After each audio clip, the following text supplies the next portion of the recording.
Tere õhtust. Võtaks paari sõnaga kokku siis tänase päeva. Meil oli 7. katse.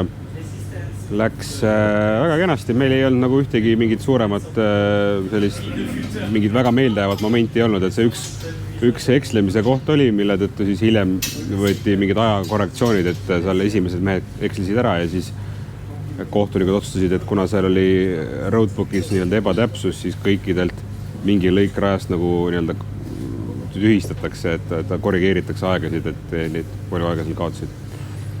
Aga meil seal ei kulunud väga ja muidu ka nagu sujus täna, et rada oli hästi selline mitmekesine, et oli kõik kive, tüüne, kiiret aeglast kõike, see oli ilus katse.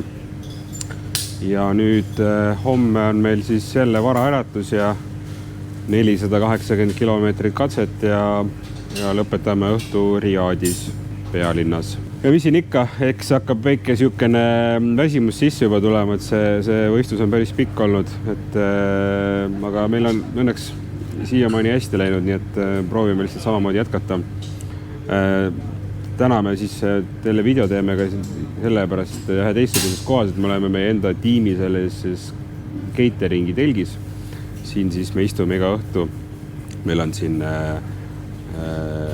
bufee ja siis tehakse ka vajadusel mingisuguseid muid sööke, et see on selline võib-olla, kui keegi, see on jälle selline muudatus põhimõtteliselt, mis meil tavaliselt ei ole olnud, et eelmine aasta me oleme selles nagu üldsööklas käinud, aga siis see aasta me oleme nagu oma tiimibaasis söömas käinud, mis on väga tore. Siin on väga meeldivad inimesed ja kõik on maitsev, nii et järjekordne asi, mis võib-olla on pisikene nii-öelda nüanss, miks meil see sõit läheb sujuvalt see aasta.